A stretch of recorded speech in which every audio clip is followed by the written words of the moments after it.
So thank you so much, and I'm really happy to be here, and I hope to not upset you, that would cause some indigestion, I guess, but to at least be a bit provocative. I think that we shouldn't feel comfortable when we talk about the challenges that are ahead, because we really aren't actually solving them. We're not necessarily organizing ourselves properly, and by that I mean in the financial sector, in the real economy and industry, and definitely also in the public sector that has somehow kind of lost its way, kind of forgetting what it's about, thinking that it's just about facilitating and de-risking rather to take on those big risks in order to tackle the challenges that we have. And that's always going to be something done in partnership. So even though the books that Rod mentioned were to a large extent also about rethinking the state, rethinking the public sector, when we think about the SDGs, when we think about the context within cities, regions and nations, nothing can be done by one actor, whether it's the state or business. So kind of really rethinking how to form interesting, dynamic, mutualistic partnerships is what I want to talk about. And I'm very happy that in the room are people from all sorts of different businesses. And thanks so much to Traverse and CPD and everyone who was name-checked, because this week has been extraordinary. It's a good thing I didn't actually read my emails. In other words, I would have definitely resisted the back-to-back meetings, because I saw nothing in Melbourne, so I'm going to have to come back and have a proper tour. And Traverse, I'm going to hold you to it for a Negroni and gin and tonic every hour on the hour in order. Just kidding. Actually, I'm not kidding. Okay, so there was this funny piece on me, which I don't know why I'm putting it up there, because actually it was a bit controversial. On Twitter, everyone's like, oh, would they ever call a boy economist? It's scary, right? Which was interesting. But I kind of started thinking, actually, maybe this is a compliment to be called the scariest economist. And by the way, it was a woman writer. She got really pissed off with the editors of the Times, because she said only a man editor would have put that title. But anyway, I think it's actually good to be a bit scary. Now, we can't frame problems in a scary way, because I think the only way to then actually orient ourselves towards solving them has to be full of hope and optimism, and really see the opportunities, turning things that are a bit scary into opportunities for investment. But it is quite bad what's happening. I don't know if you've read the IPCC report. It's very, very stark what they say, which is basically we have 12 years left, right? It's none of this 30, 50, 100 years. 12 years left until the disaster really becomes completely irreversible. And the kind of, there is investment, of course, but not nearly as much as we need. And, of course, how we think about green and sustainability is not just about renewable energy. These numbers here are reflecting on just what would be need for really getting the renewable energy challenge up, but also really greening the entire economy, right? So lowering the material content of manufacturing, getting interesting services around that in terms of thinking about what it would be to have a green direction of growth. And it's also, I think, also quite positive that we have agreement in theory around the world that there's these 17 amazing goals that everyone except some have signed up to, 169 targets beneath them. But the problem is that then if we actually look at how we've organized the structures in modern day capitalism, in terms of the financial sector, in terms of, again, industry, this kind of maximization of shareholder value, which not every company has. By the way, Huawei in the news this week and last week is a cooperative. I always tell them, you're like John Lewis, you might get a better reputation. But anyway, John Lewis is, of course, a great company. And so this kind of rethinking, what is the purpose, right, that we just heard Martin Wolf talks about, a lot of people talk about that. How do we actually rethink purpose within the different actors, and also purposeful collaborations, the contracts themselves, right? Often we just say public-private, but the PFI schemes, the public-private partnerships actually had specific contracts in place. Let's rethink them. Let's get lawyers in the room and say, why is it that Novartis works for free on the International Space Station and patents this publicly funded research? And there's nothing wrong with patents, but when you're patenting research and working for free on a publicly funded infrastructure, something's a bit weird, right? I mean, as I mentioned the other night, biologists always tell me, what kind of ecosystem are you talking about? Is it parasitic? Is it mutualistic? Is it symbiotic? And I think that's not exactly a symbiotic ecosystem up there. So it was quite striking, actually, that this whole thing about purpose has been voiced by both, if you want, center-left politicians, but also very successful business people like Larry Fink, who wrote that letter to those 500 CEOs and said, come on, we got to do better. And of course, also Warren Buffett has been saying this for a long time, and you have Paul Polman and Unilever stepping down now, but saying this also for a long time. So what I want to do is kind of run quickly through, just in case you didn't know, how bad things have sort of gotten amongst these three actors, the finance, industry, and the public sector. And the public sector is equally problematic, I think, often part of the problem if it's not structured properly. And you probably know this, but I think it's just important to remember, because that scary bit that I mentioned in the beginning does set the scene a bit. Now, some of this data is not updated. Don't worry about it. It's only getting worse. But this is data from Andy Haldane, who's the chief economist at the Bank of England, who has been someone very much on the front lines talking about this problem in finance. So the degree to which financial intermediation has outpaced the growth of the real economy, so basically everything else except finance and agriculture, has been quite astounding. And that's basically because finance has been financing finance. So other parts of the financial sector called FIRE, finance, insurance, and real estate, nicely called FIRE. But the other part of this problem, which I think gets less attention, so the mirror image of the financialization problem, but in industry, is just how much over the last years the net income earned by some of the largest companies, so the Fortune 500 companies, hasn't really been reinvested back in to the real economy. So has been used for things like share buybacks, which there's nothing really wrong with share buybacks when they're of a certain degree. But when the combination of share buybacks and dividends reaches close to 100% of net income, so companies are actually dipping into their capital reserves, that is an investment problem. And by the way, I often say, stop blaming these poor robots. They're just sitting there, and we're accusing them of all terrible things like, taking our jobs, lowering wages, when actually it's really this reinvestment problem that is the problem with the skills gap.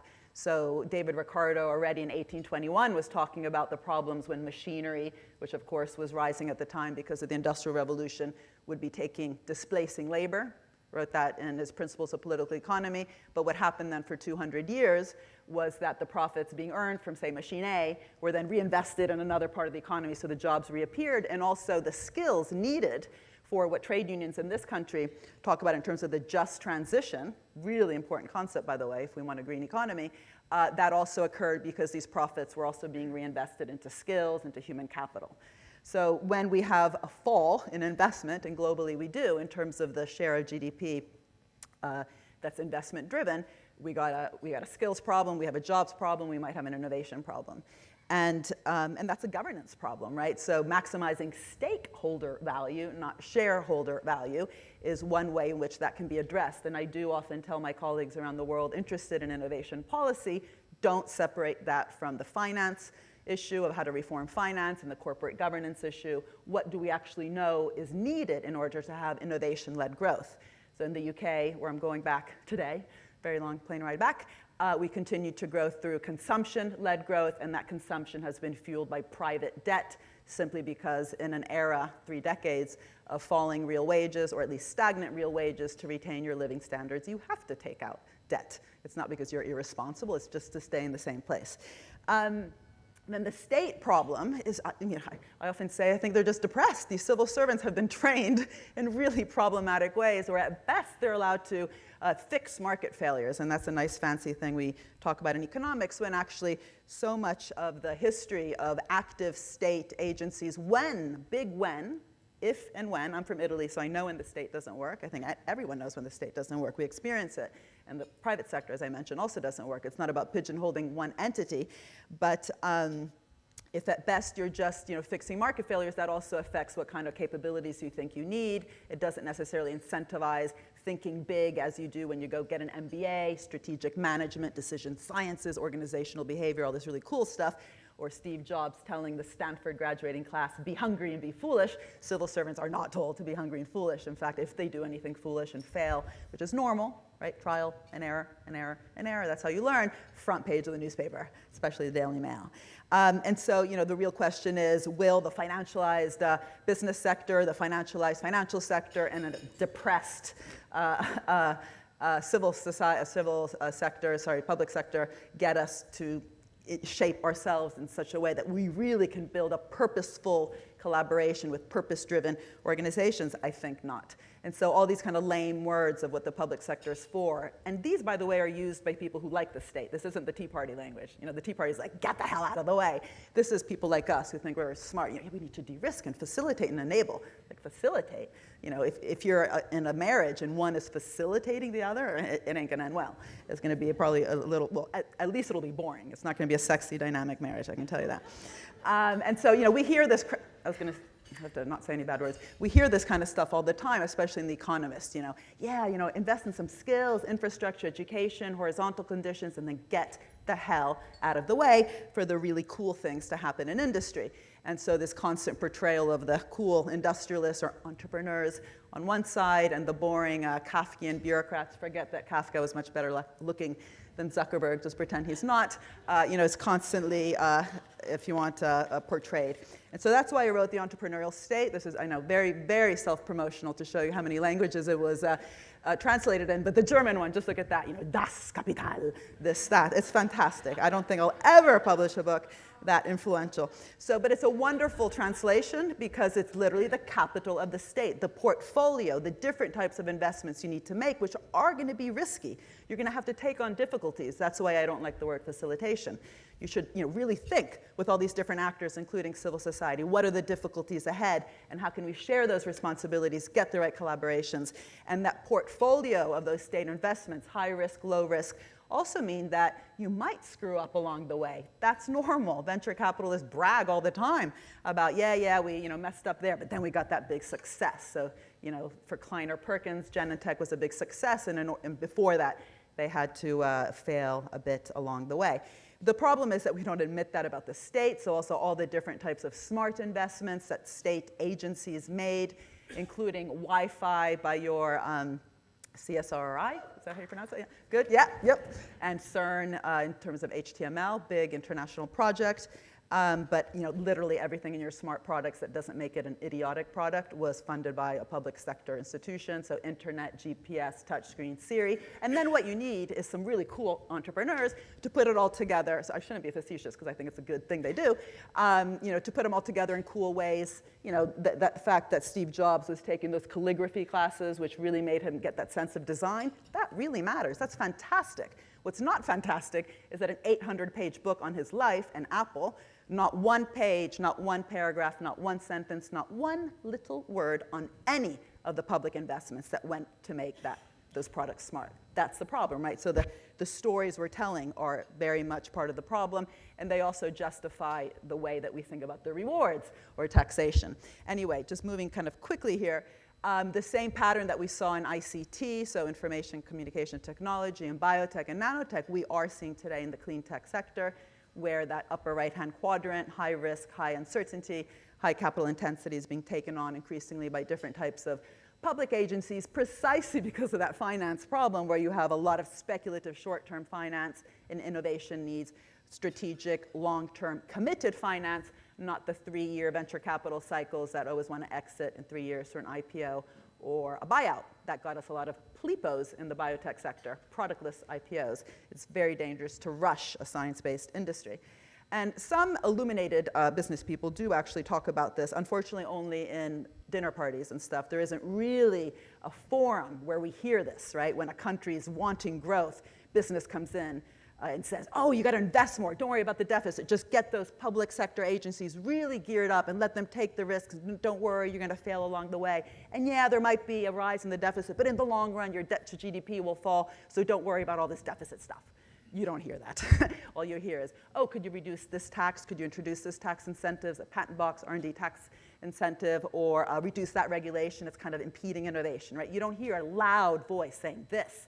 The government led, we followed in IT. The government must lead, we will follow in green.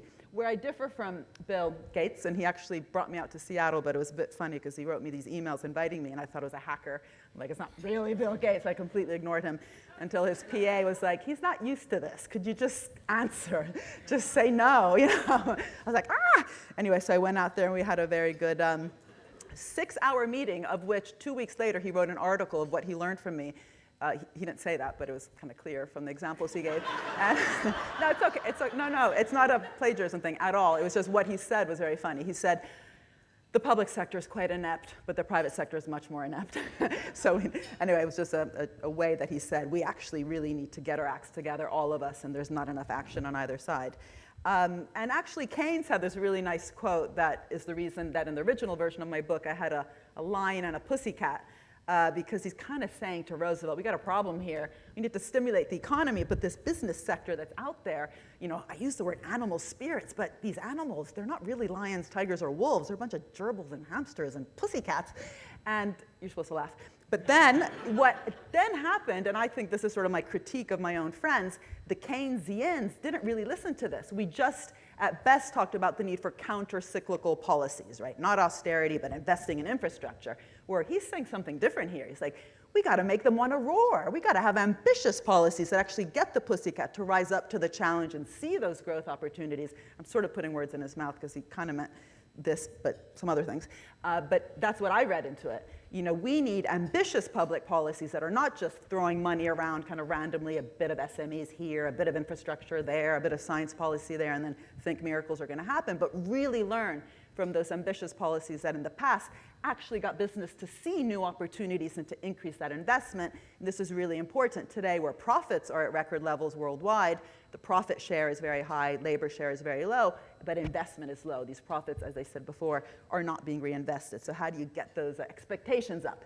And one of the things is you don't get them up by just filling your economy with tax incentives. And I hate to spoil your lunch, but you are one of the countries that relies the most on these. So I often say to governments, this is also about what not to do. It's not just about increasing public funding, but just try to understand what really drives business investment. And you're not going to get additionality, so investments happening that wouldn't have happened anyway, just by reducing the costs of R&D. This is the publicly funded tax credits, the indirect bits here, that are going to businesses to help them fund R&D. That might affect how much you spend, the marginal amount of spending, but if you don't see an opportunity, you're not going to invest. So in fact, in a country like yours where you over-rely on those tax credits, it's not surprising that also the business spending on R&D doesn't necessarily go up. And so that's very important. So now I have maximum 9 minutes to sort of go into more about this recent book, because here I kind of unpick some more fundamental pillars. In the entrepreneurial state, it was about, hey, we really need to invest, understand from these old examples for what we really need for, say, a green transition. But unfortunately, because then how this was sort of understood by many governments, and they continued to be kind of lobbied and convinced to do some pretty foolish things, like the patent box, which you should be congratulated you haven't done. It's a really stupid policy.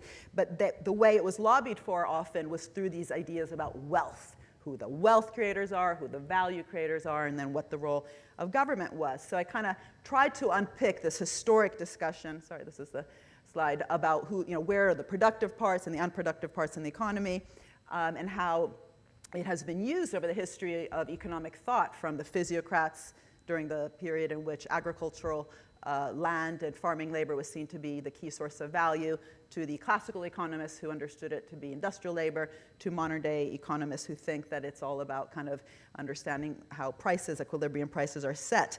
And basically what I argue in the book is we sort of lost our way, that the whole kind of notion of value and value creation versus value extraction, which often means rents versus profits, and when you confuse the two, we get in trouble. And this is also because we've allowed stories to basically dominate. So, Lloyd Blankfein being able to say with a straight face that Goldman Sachs workers were the most productive in the world just 1 year after the crisis was quite extraordinary, and he wasn't doing it as an after-dinner speech to make people laugh. And so, we just kind of have come to assume that this word value is almost just in the eyes of the beholder. And this is very much because modern neoclassical thinking actually has reversed what was before this kind of big debate about where does value come from in production. So Adam Smith, lots of focus in The Wealth of Nations on the division of labor, technological change, the changes in the division of labor and organizational change as much as social change and technological change. And that led to their theory of price to a reverse. Today we actually think that what's valuable is basically what we can attach a price to. So that's why if you marry your cleaner, GDP goes down, and if we pollute, GDP goes up. You're all looking at me strangely, but believe me, it's true, and you can figure it out later. But it's also why government is depressed, because it's not only that kind of words about facilitating, de-risking, enabling, but it's also you literally cannot do what Blanchfield did. We cannot measure the productivity of government, because those services, at least, that they produce for free, which in the civilized world include health services and education, and infrastructure, if we can't price it, we can only include in GDP the costs. So the salaries of the teachers go into GDP, but the value of a well-funded, well-structured education system does not, because we don't have a price for it. Anyway, so this leads to all sorts of dysfunctions, which I spent a lot of pages on in the book, but really also just bringing it back to this issue that, again, in order to tackle those SDGs, the Sustainable Development Goals, but also the key issues in many societies, which in the Western world include an aging population, thinking about the future of mobility in cities, et cetera, it's going to be really hard to do that when the word value has been so kind of made obscene. And so this also really requires rethinking the vocabulary we're using. And I think the word public value itself is a really important word, because it doesn't exist in economics. It exists at best in business schools, but isn't really then related to how we think about GDP and steer economic growth. And so in this institute I've set up at UCL, we sent out these postcards to everyone just to try to start brainwashing them and say, don't say this, say that, don't say that, like that. Because a lot of these words that are crossed out are ones that are part of the problem, including this whole outsourcing craze, which is almost an inevitable consequence of not thinking of the government as valuable, because of course then all the interesting capabilities will be elsewhere. And we have a whole program, by the way, so if anyone's interested in working with us, we're working very much with those organizations in the business community, in civil society, in the public sector, who want to really get down to this idea of purpose, and what does it mean also in terms of the metrics. How do you judge yourself in ways that are a bit more interesting than kind of ESG targets, and definitely corporate social responsibility is not so useful if it doesn't affect your entire value chain. So what I'll do in the last 4 minutes that I have is to go through some of what we've been doing very concretely with the European Commission, and now also globally with UNDP, and in our work with the Sustainable Development Solutions Network, to say, well, what would this actually look like if we used these things that I've been talking about to frame and to roadmap, literally the roadmap towards solving some of these SDGs, actually all of them, why not? And the idea is, well, let's think about what happened when we did really difficult things. And actually, this wasn't that difficult, but going to the moon and back again in a generation, it wasn't that difficult because it was mainly a technological challenge, whereas the SDGs are the famous wicked problems, so social and regulatory, political and behavioral changes are required just as much as the technological. But it was hard, right? Every time I'm in a traffic jam, including here, I'm like, come on, we got to the moon, we can't solve this. So it was definitely difficult.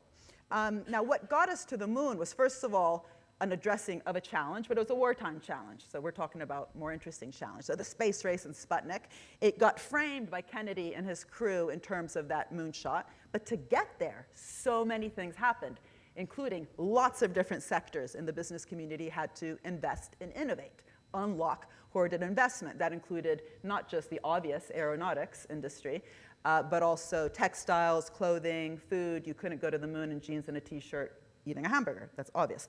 So how would it look like to actually start with the SDGs? And that's obviously where we start. We don't have to rethink that. We've agreed on that. Let's not kind of waste our time. Start with the SDGs and turn them into missions at the city level, at the regional level, at the national level, and of course at the international level, things like getting the plastic out of the ocean, and really drive through and think about how to use the full gamma of government instruments to crowd in that experimentation and exploration. Because getting to the moon also required about 300 homework problems, of which most failed. The ones that succeeded are the ones in your iPhones. I mean, sort of being a bit simplistic there, but lots of them actually also didn't succeed, but that's normal, right? Trial and error, and really enabling that experimentation, also rewarding it by redesigning our procurement policies, thinking about prize schemes, not obsessing about these indirect incentives, which tend to be just a waste of money, but also using them in a smart way. So, climate change, these were just examples that I used in this report that I wrote, which, by the way, has become part of the legal framework of the Horizon program in Europe, which is 100 billion euros. So this, unlike the books, actually became law, which is kind of cool, or part of the legal framework. It was voted on by the European Parliament. And again, we're working now with this in my institute, but also with Carlos Modas, who's the commissioner for research, to really kind of go into the nitty-gritty of all the difficulties, because this stuff is not easy. It also means welcoming experimentation inside the public sector, which it's not, as I said before, often allowed to do. So plastic-free ocean. If you've seen Attenborough's great Blue Planet series, that last episode is scary. But this one obviously will not be solved nationally. It needs an international remit. But again, every country can do their bit.